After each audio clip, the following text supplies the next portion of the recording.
नमस्ते सबको। Thank you for joining me today again.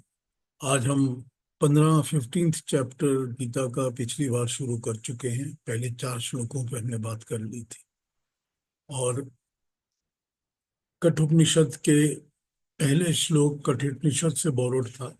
वो हमने देखा। कठोपनिषद की तृतीय वल्ली जो है, तृतीय वल्ली उसके पहले चैप्टर का 102वां श्लोक था, जो वो ऊर्ध्व मूलो वशाखम एक शो अश्वत्थम सनातना, वो वाला जो श्लोक हमने देखा उसका पहला श्लोक।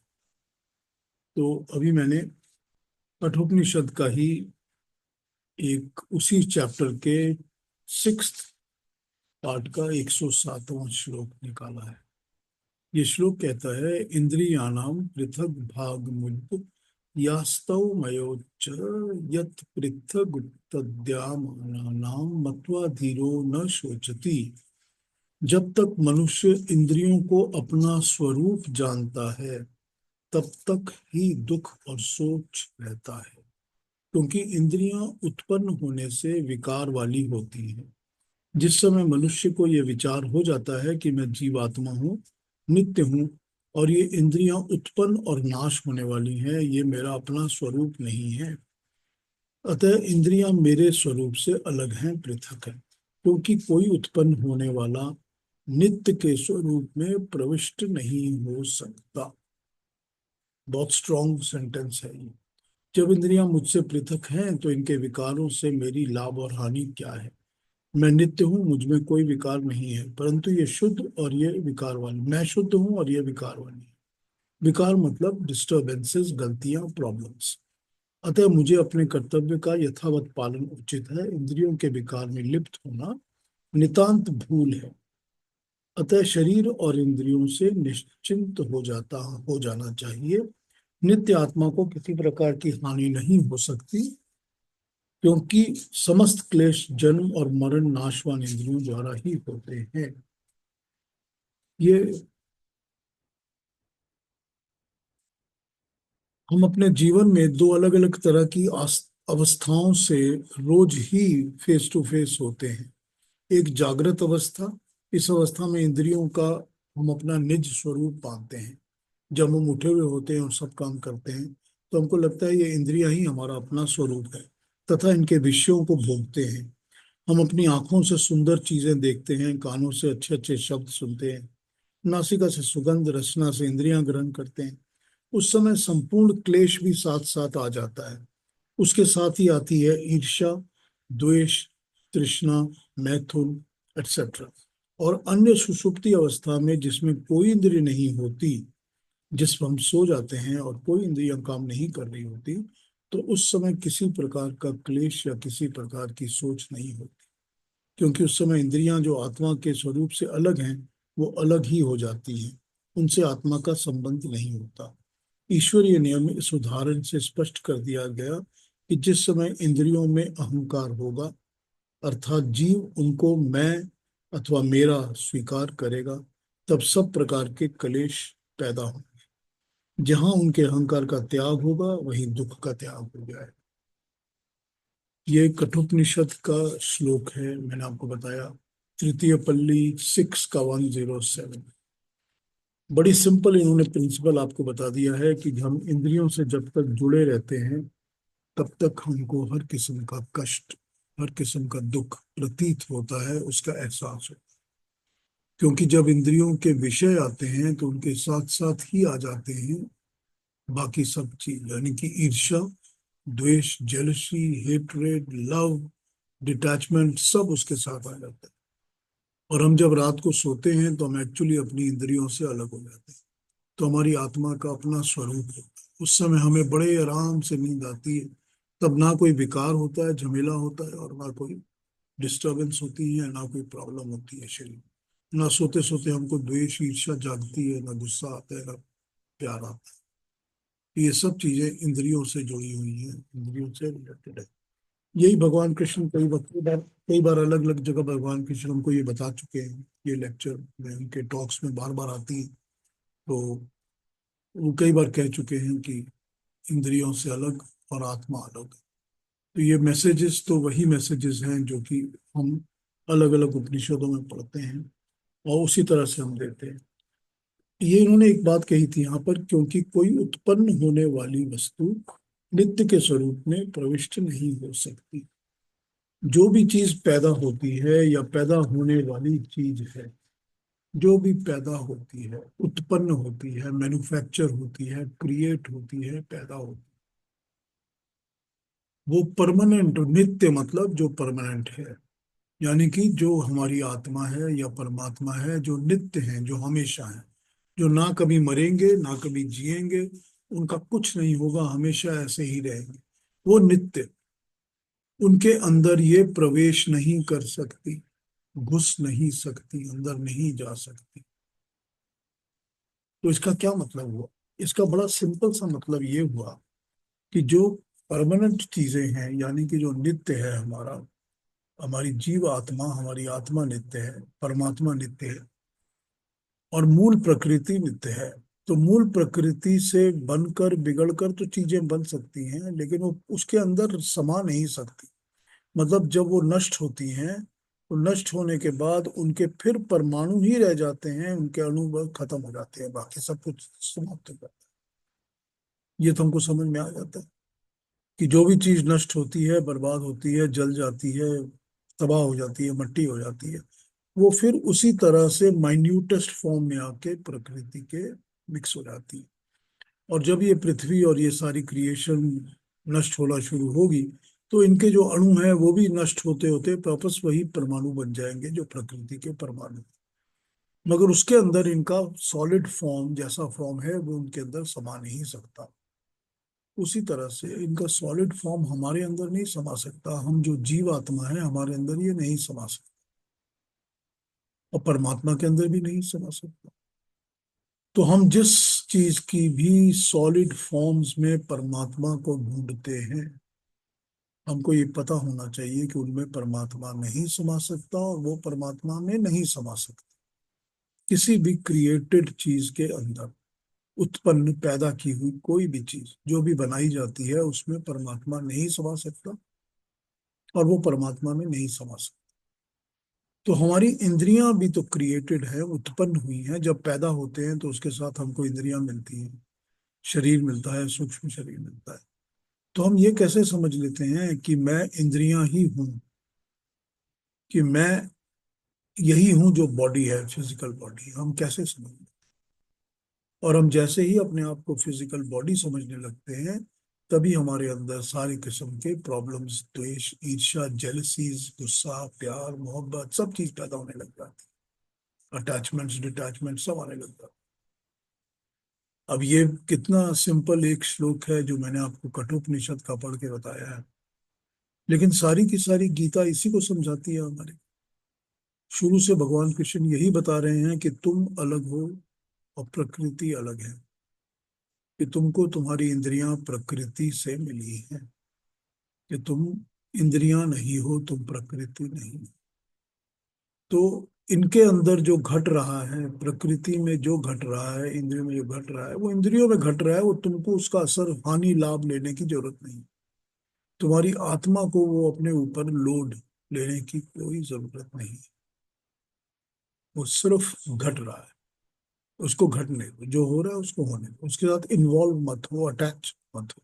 यही तो डिटैचमेंट है जो भगवान कृष्ण तब से समझा रहे हैं हमको। ये तो नहीं कह रहे ना कि तुमको अपने इस बच्चे से प्यार है तो दूसरे बच्चे से डिटैच हो जाओ, ये तो नहीं ना बता रहे। ये भी नहीं बता रहे कि तुमको अपने घर के टेबल कुर्सी तो बड़े अच्छे लगते हैं, लेकिन जो बेंच पड़ी है उसको एकदम हेट करना शुरू कर दो। वो तो कोई सब्जेक्टिव बात तो करते ही नहीं है कि इसको करो वो तो कलेक्टिव यही बता रहे हैं कि जब तुम प्राकृतिक वस्तुओं से डिटैच होगे, तो प्राकृतिक वस्तुओं में सबसे क्लोज, सबसे नियर हमारी अपनी इंद्रियां हैं। उससे ज्यादा क्लोज हमारे पास क्या है? हमारी वो आंखों की भूख जो कहती है मैं यही चीजें देखूं, हमारी जबान का टेस्ट जो कहता है मैं यही खाऊं सिर्फ, वो सबसे क्लोज है ना हमारे। क्योंकि हम उस इंद्रियों की, उस रस के साथ हम जुड़े हुए हैं, चिपके हुए हैं। तो जब हम प्रकृति से विमुख होंगे, तो सबसे पहले तो यही हमको सोचना पड़ेगा कि मैं इन चीजों से कैसे विमुख हो सकता अपनी ही इंद्रियों से कैसे विमुख हो सकता हूँ? क्योंकि जब अपनी इंद्रियों से ही विमुख होऊंगा तभी तो बाकी की चीजें मुझे ध्यान में आएंगी ना, कि मैंने क्या क्या चीजों से अपने आप को अलग करना है। और वही बाकी की चीजें भी तो सब प्रकृति की चीजें वही हैं जो मेरी इंद्रियों के थ्रू ही मेरे से जुड़ी हुई है। सब कुछ मेरी इंद्रियों के थ्रू जुड़ा हुआ है। तो मुझे ये समझ में आ जाना चाहिए कि मैं अपनी डिटैचमेंट्स कहाँ से शुरू कर सकता हूँ। कितना सिंपल तरीका है समझा देने का कि डिटैचमेंट मैं कहाँ से शुरू कर सकता हूँ। मुझे क्या प्रैक्टिस करना है ताकि मेरी सारी डिटैचमेंट शुरू हो जाए, कि मेरी इंद्रियों की कोई भूख है ही नहीं। ये वही हैं जो कि इनको रोज की जरूरत है, अपने लिए जरूरत है, अपना काम पूरा करती हैं। मेरा इससे कुछ लेना देना नहीं। ये हमको मैसेज वो तो दे ही रहे हैं, भगवान कृष्ण तो दे ही रहे हैं। यही मैसेज हमको कठोपनिषद का ये एक श्लोक बताता है। ये सारे के सारे इसी तरह के बने हुए हैं श्लोक, जो कि अलग अलग तरीके से हमको अपनी बात समझाते हैं, बार बार समझाते हैं। पिछली बार हमने 4 श्लोक पूरे किए थे गीता के 15वें अध्याय के 15th अध्याय। इसके पहले मैं आगे बढ़ूं, मैं उन श्लोकों पर एक बार फिर से बात करना चाहता हूँ। पहले श्लोक में जो कि मैंने अभी आपको बताया, कठोपनिषद का 103 श्लोक है, तृतीय वल्ली का। उस श्लोक में पहले ही भगवान कृष्ण ने उसको ही उसी श्लोक को यूज करके यहाँ पर री कॉपी करके बताया है आपको। तो उन्होंने ये बताया है कि ये एक ऐसा, किसी ने अपना ऑन कर दिया है, डिस्टर्ब कर रहे हैं आप।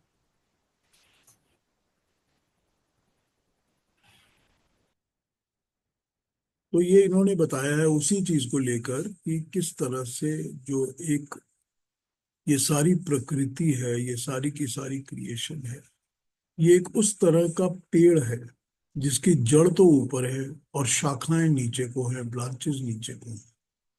तो ऊर्ध्व मूलम, तो ऊपर की तरफ जिसका, जिसकी जड़ें हैं, जिसका मूल है ऊपर की, और उसकी शाखाएं नीचे की तरफ हैं। शाखाएं नीचे, तो किसी भी पेड़ को आप उल्टा लटका दीजिए तो यही दिखेगा कि ऊपर उसकी जड़ें लगी हुई है और नीचे उसकी शाखाएं हुई। तो ये उसी का कंपैरिजन करके आपको बता रहे हैं। और ये अश्वत्थ है, पीपल का पेड़ है। अश्वत्थ पीपल के पेड़ को कहते हैं। अश्वत्थ वो होता है जो अब है और तब नहीं, अभी है और अभी नहीं। तो ये अश्वत्थ और पीपल का पेड़ वो होता है जो कि बाकी सब पेड़ों में सबसे ज्यादा प्योर समझा जाता है, पवित्र समझा जाता है। पीपल के नीचे बैठना सोना कहते हैं बहुत अच्छा होता है, क्योंकि बहुत ज्यादा आपको ऑक्सीजन मिलती है उससे। तो पीपल का पेड़ वो है, और उसके बाद ये समझा जाता है कि जैसे आज है पेड़, 200-500 साल बाद वो नहीं रहेगा, चला जाएगा, खत्म हो जाएगा। तो आज है कल नहीं है, उस तरह का अश्वत्थ। तो पीपल का पेड़ और अश्वत्थ, ये आपको दो बातें यहाँ पर समझा। अश्वत्थ तो फिर वो हुआ कि जो पेड़ है, जिस जो जड़ें ऊपर है और शाखाएं नीचे हैं, वो आज तो है मगर कुछ हजार, कुछ लाख, कुछ करोड़ सालों के बाद नहीं रहे। ये सारी की सारी प्रकृति जो है इसका भी नाश हो गया है।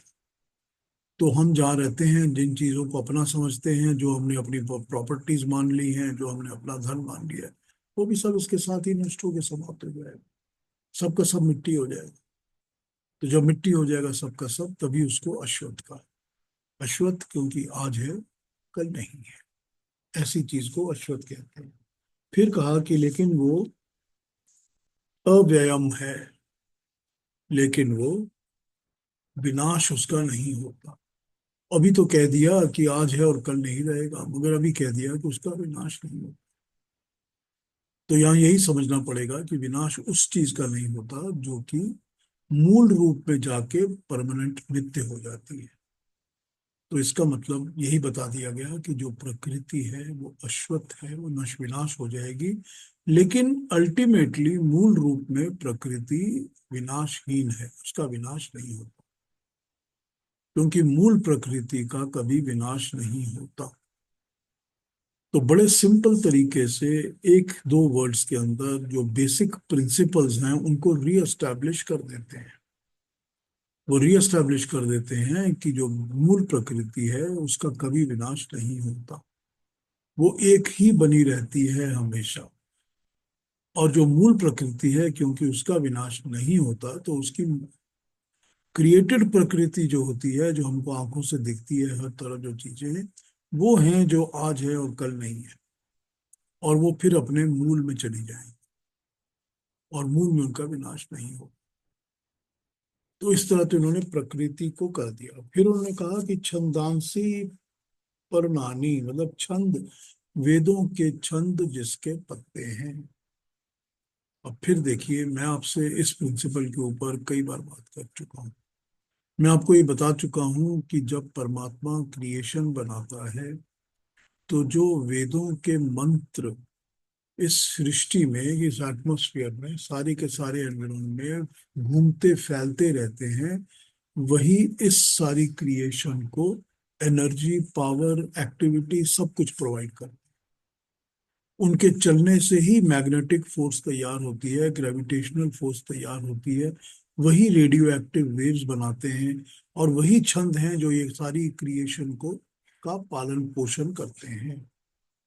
तो अब यही बताया यहाँ पर इस श्लोक के अंदर कि ये जो छंद हैं, ये पेड़ों के पत्तों की तरह हैं, कि जो वेद के मंत्र हैं ये वैसे ही हैं जैसे कि पेड़ के पत्ते होते हैं। तो पेड़ में जिस तरह पत्ते भरे होते हैं, हर तरफ हरे भरे होते हैं, और हमको पता होता है कि जब पत्ते हरे हैं तो पेड़ बड़ा हेल्थी है, चल रहा है, अच्छा है। तो ये वही है कि जैसे इस क्रिएशन को, जो प्रकृति को हमने ऐसे उल्टा देख रहे हैं, उसमें चारों तरफ उस वेद के ही मंत्र जो है वो उसको हर किस्म की एनर्जी, हर किस्म का पावर प्रोवाइड करते हैं। बड़ा क्लियरली हमको ये प्रिंसिपल यहाँ उन्होंने बताया। देखिए, दो दो शब्दों में किस तरह से हमारे वैदिक प्रिंसिपल्स को एस्टैब्लिश कर देते हैं, बिल्कुल छोटे छोटे दो दो वर्ड्स में। फिर ये कहते हैं कि जो इनको जान जाता है, वो समझो कि वेदों को जान गया। तो इनको जानना कैसे है? इनको जानना है कि मतलब इनके जो छंद हैं, जो छंद के रूप में, कविता के रूप में चारों तरफ घूम रहे हैं, उसको जब आप समझना शुरू करते हैं तो आपको वेद समझ आ जाता है। यही बताया ना यहाँ पर।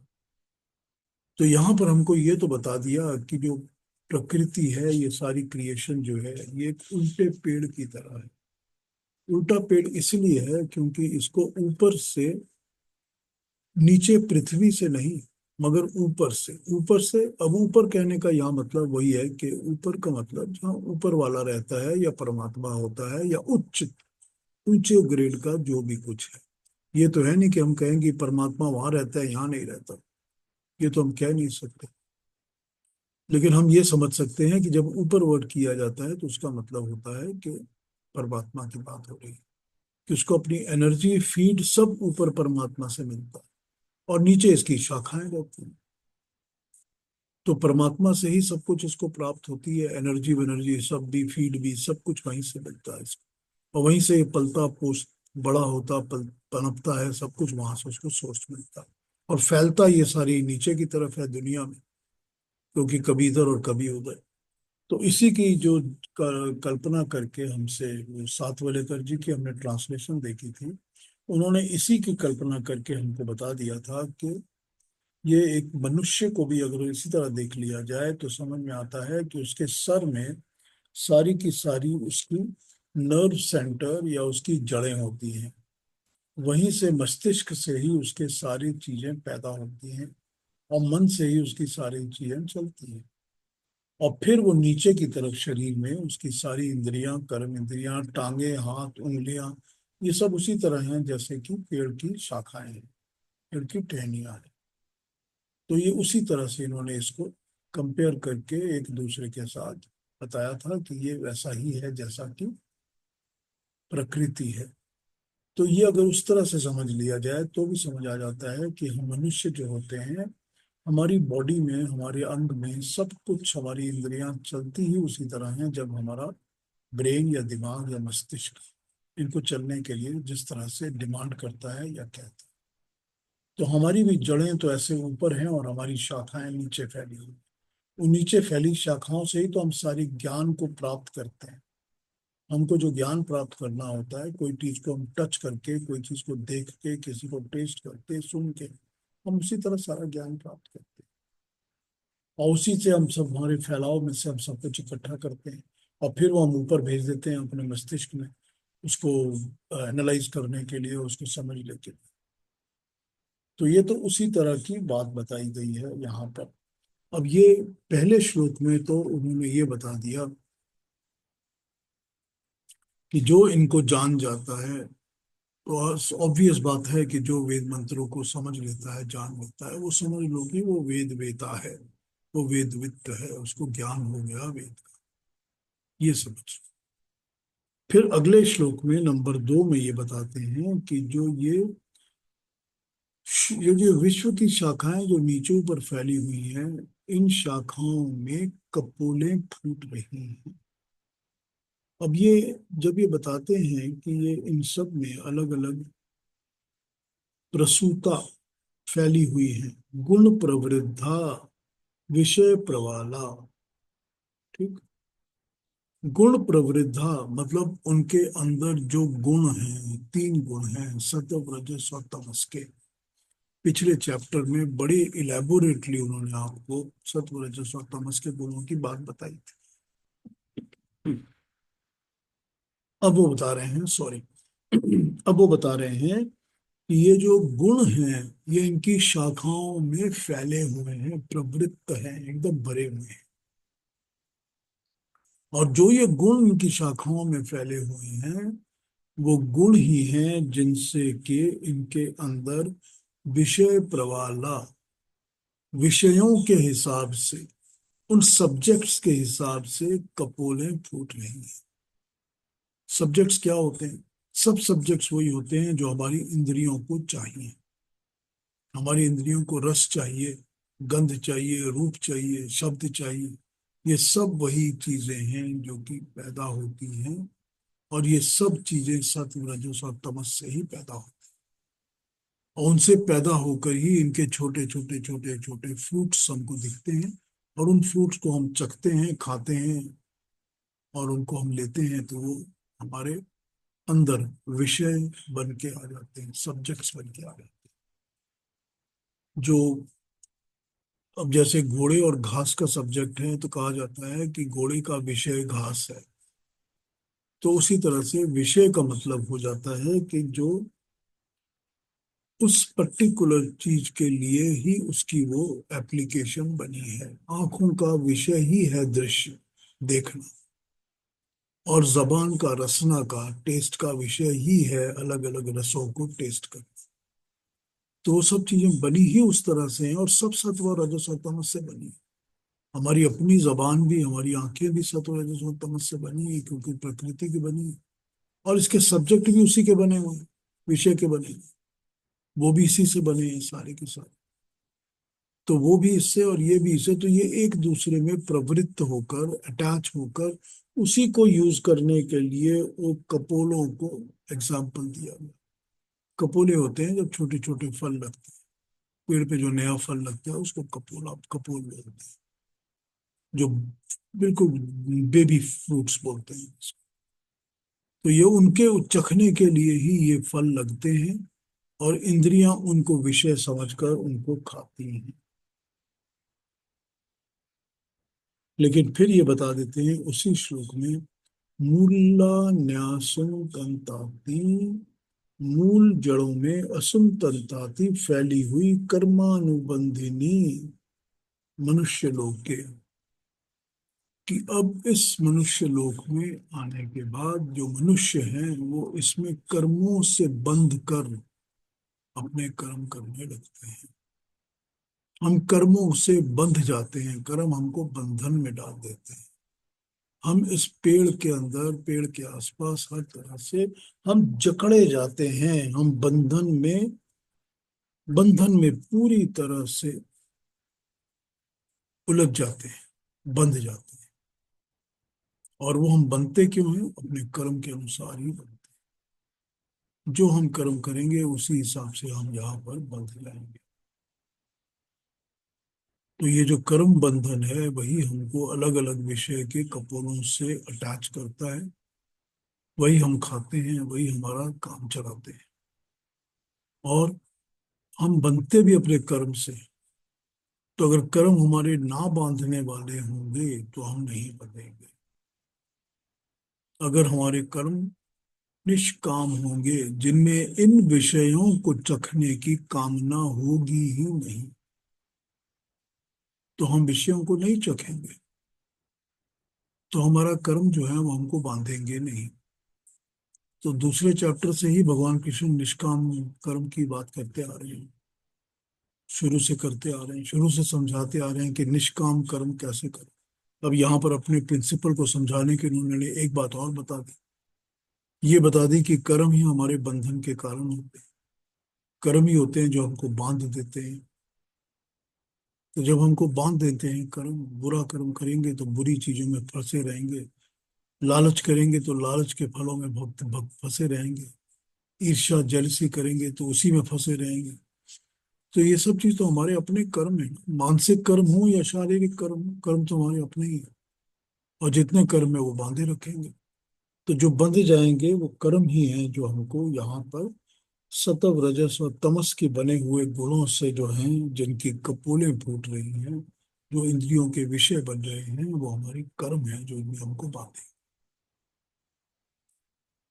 फिर वही जो पिछले चैप्टर में भगवान कृष्ण ने समझाया था वही बात हम बता रहे हैं। वही बता रहे हैं कि जो पिछले चैप्टर में बताई थी कि सारा कुछ तो सत्व रजस तमस का बना है। तुम्हारा शरीर भी, इंद्रियां भी, सब सत्व रजस, और सब एक दूसरे के पूरक हैं। एक चीज दूसरे को फुल जो हमारे सामने नजारा है, वो नजारा आंखों को फीड कर रहा है। आंखें उनको देख रही हैं। आंखें उनको देखने के लिए मिली हैं, वो इसीलिए है सामने ताकि आंखें देख सकें। तो आंखों की सेटिस्फेक्शन के लिए वो है, और उसको देख सके आंखें, इसके लिए नजारा है। तो दोनों एक दूसरे के पूरक हैं। They are fulfilling each other. तो उसके साथ मुझे इन्वॉल्व होने की कहाँ जरूरत है, क्योंकि दोनों ही तो सतव रजस तमस प्रकृति की बनी चीजें हैं। दोनों ही प्रकृति के द्वारा बनी हुई चीजें हैं। तो अगर ये दोनों प्रकृति द्वारा बनी चीजें हैं, दोनों ही कभी ना कभी नष्ट हो जाएंगी, विनाश हो जाएगा। इनका कुछ नहीं बचेगा। मैं तो परमानेंट हूँ, नित्य हूँ। मैं इनके साथ क्यों जुड़ जाता हूँ? मैं इनके साथ क्यों सुख दुख शक्ति सब कुछ लगा के, अपना मन लगा के जोड़ा रहता? वही बात है जो पिछले चैप्टर से इस चैप्टर में भगवान कृष्ण आगे समझा रहे हैं। तीसरे श्लोक में इन्होंने हमको ये बताया कि जिस प्रकार का वृक्ष मैंने तुमको बताया है, उस प्रकाश का वृक्ष मिलता तो नहीं है। ऐसा तो है नहीं कि हमको सब जगह पेड़ दिखाई देंगे जो उल्टे लटके हुए हैं। ऐसा कोई दिखता तो है नहीं कि तुम कहीं चले जाओ कि मुझको तो जी फलानी जगह तीर्थ यात्रा करनी है, वहां ऐसा वृक्ष लटके लटकता रहता है। ये तो होता नहीं है। तो ये ऐसा वृक्ष दिखता नहीं। ये आपको ढूंढने की जरूरत नहीं है। लेकिन ये आपको अपने अंदर जमा हुआ या प्रकृति को समझने के लिए इस तरह आपको बताया गया है। लेकिन इसकी जड़ें बहुत गहराई तक पहुंची हुई, बहुत गहराई तक, बहुत डीप है, डीप इनसाइड, डीप रूटेड है। सुविरूढ़ मूलम, जिसके रूढ़ को बहुत अच्छी तरह से एस्टैब्लिश कर दिया। अब ये इसलिए बताया कि क्योंकि हम जो हैं वो, हमको पता नहीं कितने जन्म हो गए हैं। हम कितने जन्मों से बार बार बार बार जन्म लेते हैं, और हमारी पुरानी जितनी भी तृष्णा, प्यास, भूख, लालच है, वो सब हमारे अंदर बैठ चुके हैं। वो बार बार उभर के आते हैं, हमसे बार बार कर्म करवाते हैं, क्योंकि वो डीप रूटेड हो चुके हैं। हमारे अंदर भी जो कर्म है और जो संस्कार हैं वो डीप रूटेड हो चुके हैं। बहुत डीप रूटेड हो चुके हैं। उनको हमको समझना भी मुश्किल हो जाता है, क्योंकि वो बहुत गहराई तक पहुंची हुई हैं। हमारे इन चीजों की जड़ें जमा हुआ है, बहुत पुराना जमा। हमको खुद को पता नहीं होता कि मुझे इस चीज से इतनी लगन क्यों है, इस चीज से इतना प्यार क्यों है, इस चीज से इतना डिसलाइक क्यों है, हेटरेट क्यों। खुद को हमको नहीं पता होता, लेकिन होता है हमारे साथ। फिर हम कहते हैं मैं तो जी ऐसा ही हूँ। हूं तो मैं ऐसा ही हूं, लेकिन मैं ऐसा क्यों हूं? जैसा भी मैं हूं ऐसा क्यों हूं? क्योंकि ये बहुत पुराने संस्कार हैं जो अंदर बैठ के जम गए हैं गहराई के साथ। और क्योंकि वो गहराई के साथ जम गए हैं, कि मैं हर जन्म में सिर्फ यही सोचता हूँ कि मेरे पास कितना धन जमा हो गया। पिछले जन्म का धन मैं जब बड़ा था तो छूट गया। इस जन्म में मैं फिर वही धन चाहता हूँ और उसको बढ़ाया बढ़ाता रहता हूँ। फिर मैं अपने अगले जन्म में भी धन ही चाहता हूँ, उसको और बढ़ाता हूँ। फिर अब धन धन के अलावा मेरे को और कोई चीज की आवश्यकता नजर ही नहीं है। उसी तरह से मैंने अपना जिंदगी शुरू कर ली है, लेकिन मैं इतनी दुनिया के जितनी चीजें होती हैं सब खा के देख ली। क्यों? मेरे को टेस्ट बट सेटिस्फाई नहीं होती। जितना मैं उसको भोग देता हूँ ये उतनी ज्यादा भूखी होती है। जितना भी मैं फीड करूंगा ये उतनी ही ज्यादा और भी भूखी होती है। जितना मुझको धन मिलेगा, मुझको उस धन के बाद और डबल धन चाहिए, डबल के बाद ट्रिपल चाहिए, उसके बाद क्वाड्रुपल चाहिए। उसका कोई अंत नहीं है। वो बढ़ता ही जाएगा, उसकी भूख उसकी प्यास बढ़ती है। हर इंद्रिय की जो भी सब्जेक्ट है, उसकी भूख और उसकी प्यास बढ़ती ही जाए। तो पिछले जन्म में जितनी थी उससे अब डबल हो चुकी है। और उसके पिछले में जितनी थी उसकी पिछले में डबल हो गई। तो ये तो बढ़ती ही जाएगी, क्योंकि ये बहुत गहरी पहुंची हुई चीज है। और इससे दूर होने के लिए मुझे वही करना पड़ेगा जो यहाँ पर दो शब्दों में बताया है, कि जो अगर आस अनासक्ति करनी है, अन डिसअटैचमेंट डिटैचमेंट करनी है, अटैचमेंट को दूर करना है, तो एक बहुत ही स्ट्रॉन्ग तलवार की तरह इसको काटना। बहुत ही दृढ़, पक्की, सॉलिड तलवार की तरह। जैसे तलवार काट देती है, जोर से लगता है, तो वैसे ही इनको सबको काटना। अपनी जो अटैचमेंट्स हैं, अपनी जो भूख है, अपनी जो प्यास है, सब्जेक्ट से जो हम चिपके हुए हैं, ये सब कुछ हमको काट के निकालना। जब तक हम स्ट्रांग नहीं होंगे, फर्म नहीं होंगे, बहुत ही अपने फुट पे खड़े होकर ये नहीं सोचेंगे कि मुझको तो इसको काटना ही है, ये हमारे से अलग नहीं होंगे, हमको जकड़ के रखेंगी बंधन की तरह। तो ये जो रस्सियां हैं, चेन्स हैं, जिन्होंने हमको जकड़ा हुआ है, उनको काटने के लिए तलवार उठानी पड़ेगी। जब तक आप तलवार की तरह इसको काटोगे नहीं, वो बेड़ियां कट के निकलेंगी नहीं। क्योंकि वो बहुत ही डीप रूटेड है, उन्होंने आपको पूरी तरह से जकड़ा हुआ। तो उसको अगर आप बिल्कुल छोटे से छोटे एग्जाम्पल के साथ भी ले लें, तो ये बात समझ में आ जाती है। क्योंकि हमको कोई भी अपनी पुरानी आदत को छोड़ना इतना मुश्किल लगता है, अपनी कोई भी अटैचमेंट को छोड़ना इतना मुश्किल लगता है, कि आप पहले ही क्वेश्चन करते हो कि इसमें बुराई क्या है, मैं तो कोई गलत काम तो कर नहीं रहा। तो सबसे पहले ये क्वेश्चन में आ जाता है कि अगर मेरी इससे अटैचमेंट है तो मैं कोई गलत काम थोड़ी कर रहा हूँ। गलत काम नहीं कर रहा हूँ, लेकिन जुड़ता जा रहा हूँ, चिपकता जा रहा हूँ।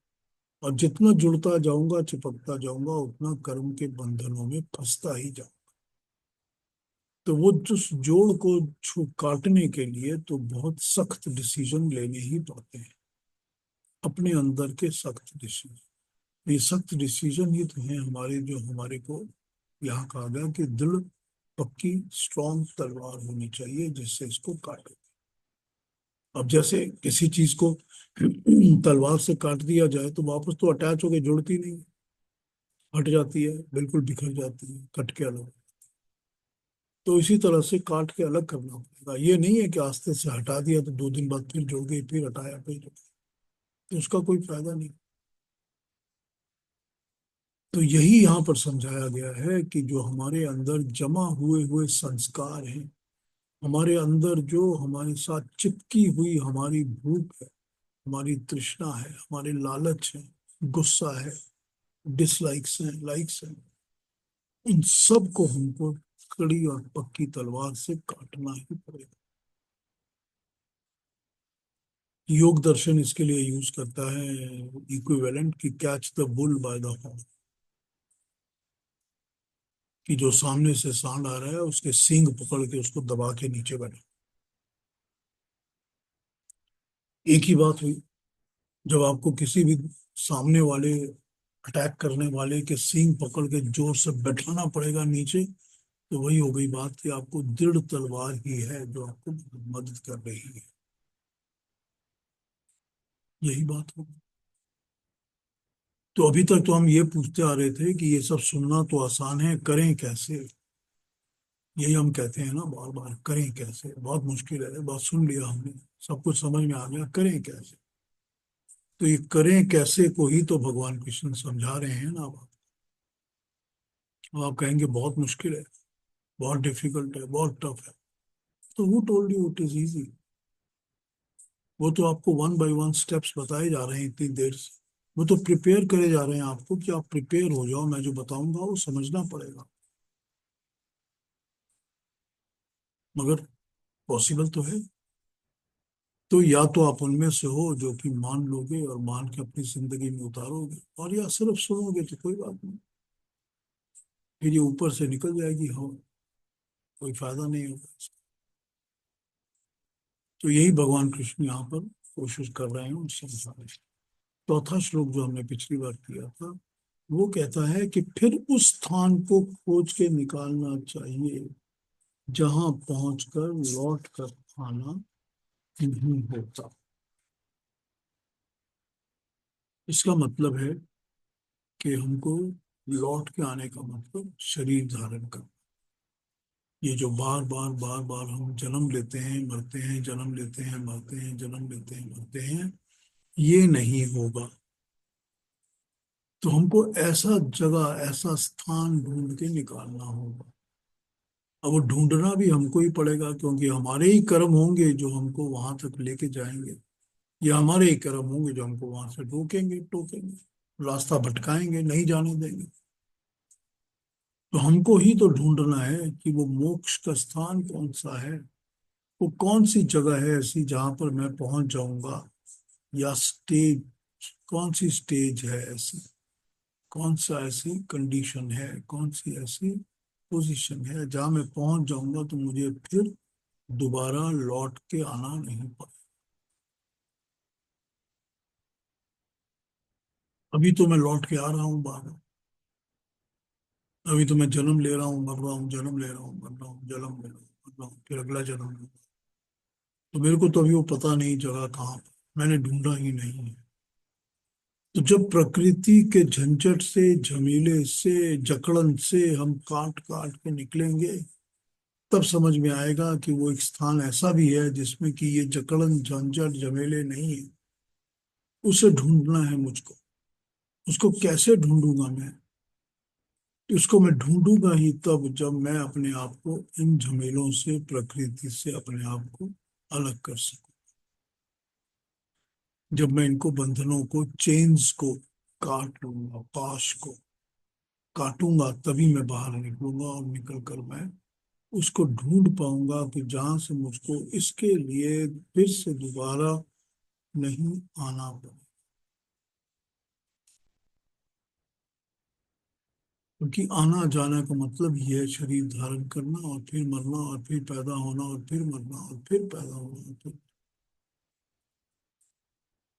उसका मतलब एक ही। तो या तो मैं इस अधेड़ बुन में लगा रहा हूं तो कोई बात नहीं, और या मुझको अगर ये ज्ञान प्राप्त होता है कि मैं इसमें से छूट सकता हूँ, तो उस ज्ञान को यूज करूं और अपने आप को इसमें से बाहर निकालूं। वो इसी कोशिश में लगे हैं कि हम सबको तार दें, हमको सबको ऊपर उठा। और फिर, क्योंकि वहां जाकर मैं उस आदि पुरुष की ओर जाता हूं जिससे ये विश्व की पुरातन धारा बह निकली है, कि जब मैं उस जगह को ढूंढ लूंगा, उस जगह पे पहुंचूंगा, तो मैं आदि पुरुष, वही तो है ना ये योग, सारा का सारा जो चैप्टर है ये पुरुषोत्तम योग है। इसका मतलब है कि ये जो पुरुष है, वो पुरुष ही कहा गया है यहाँ पर कि परमात्मा है, परमात्मा ही पुरुष है। परमात्मा का ही नाम लेकर बताया गया है कि वो पुरुष है जो कि आदि पुरुष है, ओरिजिनल पुरुष है। वो ओरिजिनल पुरुष है जो कि इस सारी विश्व की पुरातन धारा को स्टार्ट कर। तो वही जिसकी तरफ जड़ें हैं ऊपर की, जिसकी तरफ पेड़ की ऊपर की जड़ें हैं, जो उन जड़ों को सारी एनर्जी, सारा फूड, सारा कुछ जीवन सब प्रोवाइड कर रहा है, जिससे ये सारी प्रकृति चल रही है। वहीं से तो प्रवाह होकर धारा निकली हुई है ना। ये जो सारी की सारी धारा बहती है, स्ट्रीम बहती है, वो वहीं से निकल कर आती है। तो जब वहीं से निकल कर आती है तो वही है वो आदि पुरुष। क्योंकि ये कह देना कि जो पेड़ की जड़ें हैं उनको कोई जरूरत ही नहीं है, सेल्फ सफिशिएंट है, उनको कोई चीज की आवश्यकता नहीं पड़ती, वो जड़ें ऐसे ही बैठी रहती हैं अपनी जगह पे, अपने आप ही फलती फूलती हैं, बड़ा गलत नोशन है ये। फलने फूलने के लिए तो कोई फीड करेगा ना उसको, कुछ तो कुछ होगा जो उसको फीड करेगा।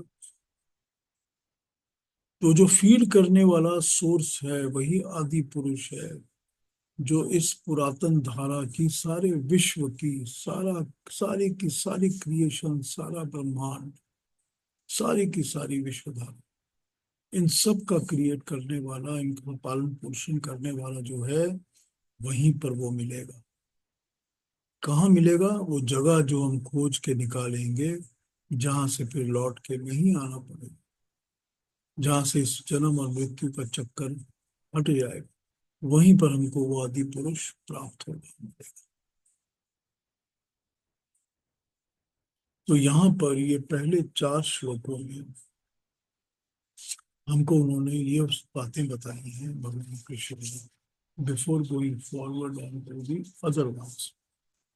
अब ये सारी बात यहाँ पर अलग अलग 2-3 तरीकों से समझा दी गई, जो हमने पढ़ा भी था आगे, हमने उस पर बात भी की।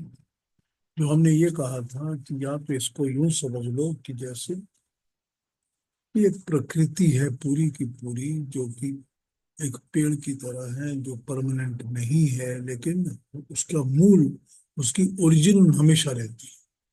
अब उसकी ओरिजिन हमेशा रहती है का अभिप्राय या पर्पस ये है कि जैसे हम जन्म लेते मरते रहेंगे, उसी तरह वो प्रकृति भी तो जन्म लेती रहेगी, मरती रहेगी। ये तो है नहीं कि वो कपोलें जो हमको मिल रही हैं टेस्ट करने के लिए, खाने के लिए, जो जड़ों में पत्ते लगे हुए हैं, वो आज तो हैं और 1000 साल, लाख साल, 2 लाख साल बाद नहीं होंगे। ऐसा तो है नहीं, वो तो तब भी होंगे, वो तो होते ही रहेंगे, हर बार आएंगे, हर बार जाएंगे। तो ये उनके अंदर वो कैरेक्टर है जो ये बताता है कि ये आज हैं, कल नहीं हैं, होने वाले भी हैं, लेकिन ये हैं परमानेंट, ये भी हमेशा ही होंगे। वैसे ही हमेशा होंगे जैसे हमको हमारे कर्म इनके अंदर उलझाने के लिए फिर से लेकर आए, वैसे ही होंगे। बार बार आएंगे, बार बार जाएंगे, बार बार आएंगे, बार बार। ये चीज समझाने के लिए इन्होंने इन 4 श्लोकों को यूज किया है। और अगर हमको इससे छूटना है तो हमको बड़े सख्त डिसीजंस ले लेकर इनसे कट के अपने आप को बाहर निकाल, तभी हम इनके झगड़ों से छूट पाए। और जब हम इसके झगड़े झमेलों से छूट पाएंगे, तब हम जाके देखेंगे कि वो कौन सा ऐसा स्थान है जहां पर हमको खोज के ढूंढ के निकालना है, जहां से हमको वापस नहीं आना, फिर दोबारा आना जाना नहीं करना। और जब हम उस स्थान पे जाएंगे तभी हमको वहां के आदि पुरुष की या परमात्मा की संगत प्राप्त होगी, या वो हमको मिलेगा या दिखेगा। तो अब फिर वही बात कि ये 15 चैप्टर 15 हो गया है, लेकिन अपनी बात को वो एक और अलग तरीके से समझा। यही बातें वो पहले बता चुके हैं, हमारे समझाने का तरीका कुछ और था, वर्ड्स कुछ और थे। वही बात है जिसको रिपीट करके अब दोबारा अलग तरीके से भगवान कृष्ण समझे। तो ये हमको 4 श्लोक जो हैं वो बड़ा बेसिक समझा देते हैं, एकदम अंदर तक हमको बता देते हैं कि ये तुम्हारा बेसिक फाउंडेशन मैंने बता दिया।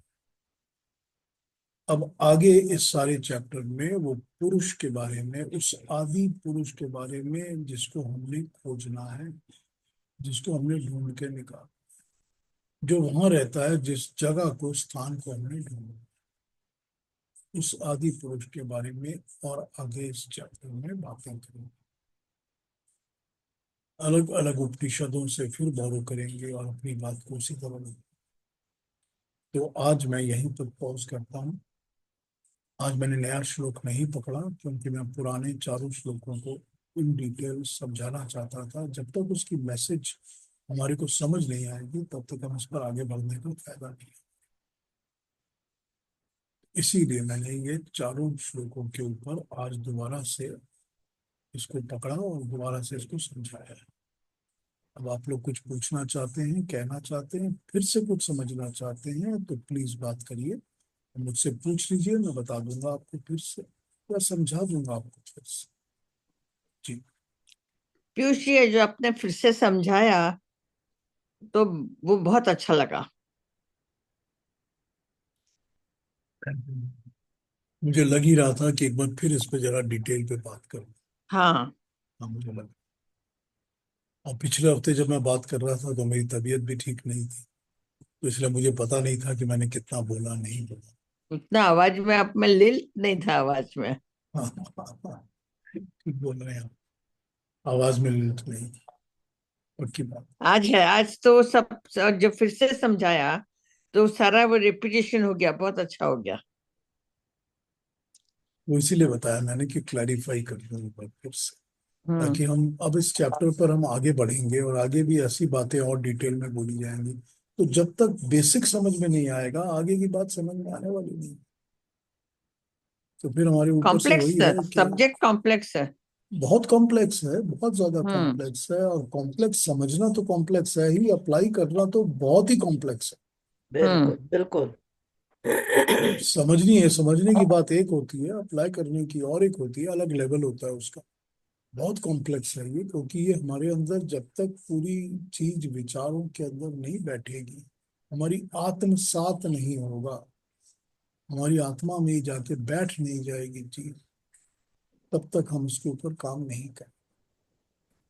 और जब काम नहीं करेंगे तो हमको वो फल नहीं मिलेगी, फिर हम कर्म के बंधनों में, इस टहनियों में, शाखाओं में उलझे रहेंगे, यही करते रहेंगे हमेशा। इससे हम छूट ही नहीं पाए। हाँ जी, केतु जी कुछ कहेंगे? हाँ जी। अ, जैसे ये शब्द स्पर्श रूप रस गंध है, तो इसमें कहा गया है कि इसमें हम बंध जाते हैं। तो एक उदाहरण लेता हूँ मैं गंध का, जो कि पुष्पों से, कई पुष्पों से बहुत अच्छी सुगंध आती है। जैसे चमेली है, या जूही है, या मोगरा है। तो क्या हम इस दृष्टि से देखें कि हमें उन सुगंधों से कुछ लेना देना नहीं, अटैचमेंट नहीं है? हालांकि वो बहुत प्रभावित करती है हमें जीवन में। उसके परफ्यूम्स भी बनते हैं, आफ्टर शेव कलोन्स भी बनते हैं। तो क्या इसको हम दृश्य देखकर दृष्टा रूप से देखें, कि इसको प्रकृति है तो इसका आनंद लेवें? नहीं, यहाँ पर ये मतलब नहीं है। प्रकृति है, बहुत सुंदर है, आनंद तो जरूर आता है, लेकिन उसके साथ जुड़ाव नहीं होना चाहिए। ये नहीं होना चाहिए कि अब तो मुझे चंपा के सुगंध के बिना मेरा काम ही नहीं चलता। तो जब तक फूल रहते हैं तब तक तो मुझे गंध आती रहती है खिड़की से, जैसे ही पतझड़ आएगा वो फूल झड़ जाएंगे, तब मुझको आर्टिफिशियल खरीद के लानी पड़ेगी ताकि मैं उस गंध के साथ बैठा रहूं। तब भी मुझको अपने कमरे में हर जगह वही स्मेल चाहिए, मैं स्प्रे भी करूंगा और उसका दूसरा फॉर्म भी रखूंगा, और तो मैं जुड़ रहा हूँ उसके साथ। कोई भी गंध जो है, कोई भी नेचुरल वस्तु जो है, कोई भी नेचुरल दृश्य जो है, उसके साथ जुड़ना ही तो प्रॉब्लम बताई गई है ना, चिपकना ही तो प्रॉब्लम है। कि मैं उसके साथ हानि लाभ को क्यों अटैच करता हूँ। गंध तो है और गंध रहेगी, इसमें कोई शक नहीं। बहुत सुंदर है तो बहुत सुंदर है, लेकिन उस सुंदर गंध को मैं अप्रिशिएट करता हूँ, उसका आनंद भी लेता हूँ, बड़ा सुख मिलता है, लेकिन उस सुख के साथ मैं चिपक नहीं जाता। जब चिपकना शुरू होगा तो फिर उस सुगंध के पीछे मेरा कर्म बंधन मुझको और बांधेगा, फिर मैं और जुड़ूंगा और फिर उसके लिए प्रपंच करूंगा कि ऐसे लेकर आऊं, वैसे लेकर आऊं, ये करूं, वो करूं। फिर मेरा कर्म बंधन मुझको उसके साथ और ज्यादा इन्वॉल्व करेगा और भी शक्ति से बांध देगा। तो यहाँ पर तो बंधन मुक्त होने की बात है ना। प्रकृति तो है ही, प्रकृति का तो अपना स्वरूप रहेगा ही। और ये क्योंकि प्रकृति परमात्मा की बनाई हुई है, परमात्मा की रिप्रेजेंटेटिव है, तो इसमें तो अच्छी चीजें ही दिखाई देंगी आपको। तो वही चीजें दिखेंगी जो परमात्मा ने अपने तरीके से, कोई बहुत हाई क्लास मैन्युफैक्चरर है तो आपको पता है कि उसका प्रोडक्ट तो अच्छी क्वालिटी का ही होगा ना। आप तो उसका नाम देख के ही सामान खरीद लेते हैं। क्यों खरीद लेते हैं? क्योंकि आपको पता है कि रेप्यूटेड मैन्युफैक्चरर है। तो ये रेप्यूटेड मैन्युफैक्चरर ने जो बनाई हुई है सारी दुनिया, वो तो सारी अच्छी तो होनी ही है, अच्छी तो लगेगी ही है। लेकिन वो अच्छी लगेगी क्योंकि हम उस परमात्मा से जुड़े हैं जिसने बनाई है, या बनाई हुई चीजों से जुड़े।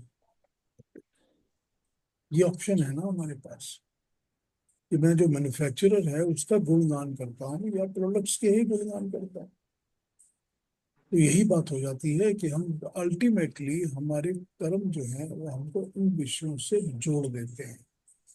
है विषय बहुत अट्रैक्टिव, इसमें कोई शक ही नहीं, बहुत ही अट्रैक्टिव, इसीलिए तो सब जुड़ जाते हैं ना। तो यही तो समझाया जा रहा है कि इससे जुड़ो मत, ये तो रहेंगे ही हमेशा। हाँ जी, और कोई बात, कोई कुछ और कहेंगे? हाँ जी, एक हाँ और जी। एक और on A lighter note, on a little humour note, आपने जैसे कहा ना कि catch the bull bye it's horn, तो फाइनेंशियल मार्केट में तो कहते हैं कि लेट द बुल रन कम। क्योंकि वहां पर जस्ट ऑपोजिट। क्योंकि वहां पर कैच करने की हिम्मत ही नहीं होती किसी की। राइट। वहां उनको डर रहता है कि मेरे पता नहीं कितने मिलियन डूब जाएंगे। तो उस डर के कारण वो उनको पकड़ ही नहीं सकते कभी। Anyway, on the lighter note से ठीक है। हाँ जी, और भी कुछ कहेंगे, कुछ बोलेंगे, कुछ किसी को कुछ पूछना है, questions? Very nice Piyush ji. लेकिन ये इतनी कठिन तपस्या है कि बता नहीं सकते।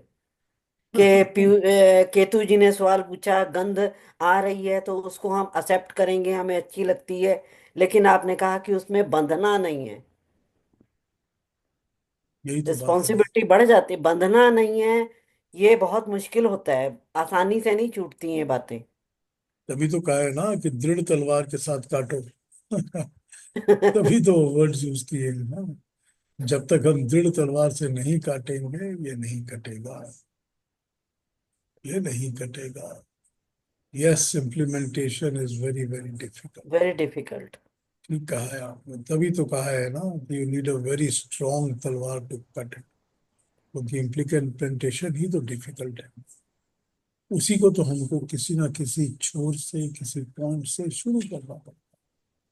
जहां से आप शुरू करना चाहे वहां से शुरू कर लीजिए, फिर उसको आस्ते आस्ते आस्ते आस्ते बढ़ाइए, देखिए इम्प्लीमेंटेशन भी पॉसिबल होने लगे। फिर लगेगा कि हाँ हो सकता है, जो मुझे बहुत मुश्किल लगता था अब हो सकता है, अब मैं कर सकता। हाँ जी। बहुत कठिन रास्ता है। वो कहते हैं ना, बहुत कठिन जी। विष पिया तो शंकर बन गए, विष पिया तो मीरा बन गई। ये बहुत कठिन रास्ता है, इस पे तो जाना ही मुश्किल है, और जाएंगे तभी तो होंगे। तो भी तो वो जगह मिलेगी ना, वो स्थान ढूंढेंगे जहां से फिर आना जाना नहीं पड़ेगा, जहाँ वो आदि पुरुष रहता है, वो स्थान तभी मिलेगा। हाँ पर सीता जी पीयूष क्या जी, चाहिए? ह्यूमन बीइंग के लिए इट इज वेरी डिफिकल्ट, वो कोई भी ह्यूमन हो। ह्यूमन बीइंग के लिए ही तो गीता लिखी गई है ना। वो लिखी तो हमारी, हम लोगों के लिए ही लिखी गई है। आप ये बताएं, वो आप लिखी तो, इतने लर्नेड हैं, आप इतनी अच्छी बातें हमें समझाते हैं, फिर भी बंधनों से कुछ तो बंधे ही हुए हैं ना आप भी। हाँ, अब आप मुझको कटघरे में खड़ा करेंगे तो मुश्किल। नहीं नहीं, तो कटकर वही वही नहीं, बात है वैसे कि, एक जनरल बात कर रही हूँ। नहीं वही बात है कि हर चीज में इम्प्लीमेंटेशन का थोड़ा थोड़ा थोड़ा थोड़ा ट्राई होता रहता है। ट्राई करते रहते हैं कि ये करो, ये करो, ऐसा करो, ऐसा करो। जितना हो जाए फिर अगला स्टेप ले लीजिए, फिर हो जाए फिर अगला स्टेप ले लीजिए। वही वही वही सोचते हैं कि क्योंकि इससे आगे बढ़े। पूरा काम हो गया होता तो फिर तो बात ही क्या थी। बिल्कुल होता बिल्कुल। नहीं। और वो कहते हैं ना, गीता तो है ही अपने सुधार के लिए, जीवन सुधार के लिए। अपना जीवन ही सुधारना है हमने तो। खैर, थैंक्स टू पीयूष जी कि इन्होंने बहुत जीवन सुधारा, बहुत चीजों में अपने अंदर मेरे को चेंज लाई मैं। बहुत बढ़िया। पिताजी आप कुछ तो कह रही थी। No, I just want to say thanks to you, Piyush ji, कि आपके साथ हम ये जर्नी स्टार्ट कर दिए. But this, the more you get into it, the more I feel it's like catching the tiger's tail.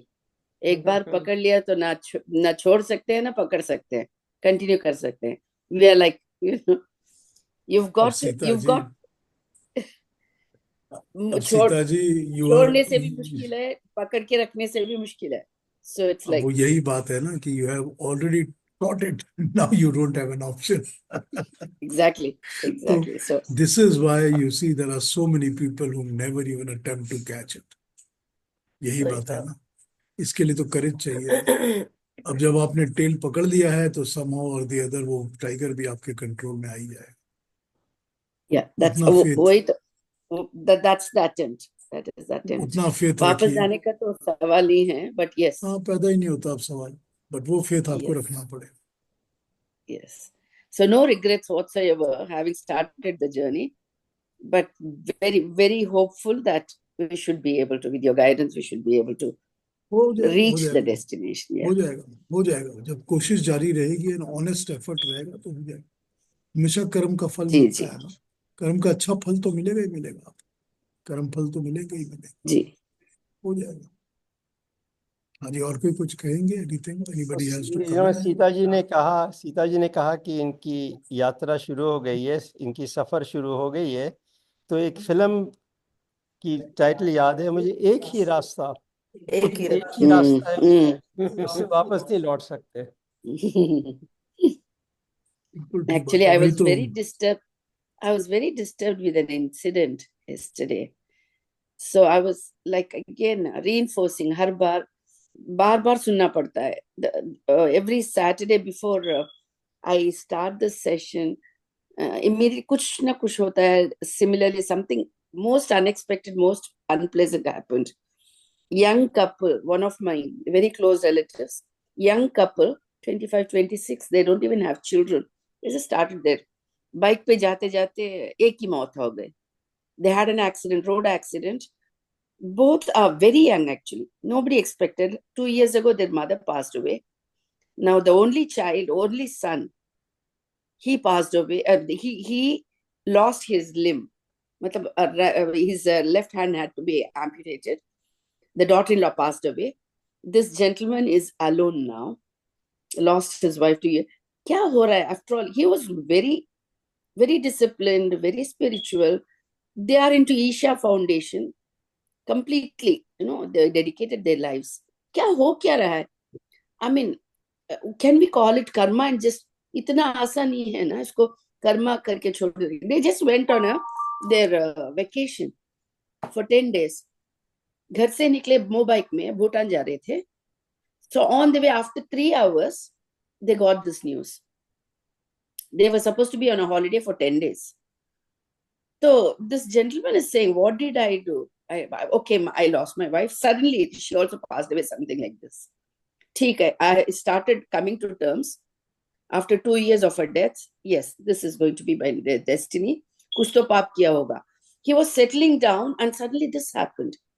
Now he doesn't have anyone to turn to. Hum sab hai saath mein. But ultimately, it is the son or the wife that is old age mein. The son who's supposed to take care of the father, no, lifelong the father has to take care of the son. He's saying, okay, I will take care. What happens after me? It's such a valid question, and nobody has answer. What did I do to deserve this? I mean, such a disturbing question, such a disturbing situation. That boy is, after amputation, the doctor is saying, don't tell him. He still doesn't know about his amputated hand, and he doesn't know about the death of his wife. The wife has been cremated by the father-in-law. अब उसको कुछ बताना नहीं है, because there is some fluid that's coming out of his brain. अभी कुछ नहीं बताना. Where is the reinforcement of faith? He's completely into, spirituality.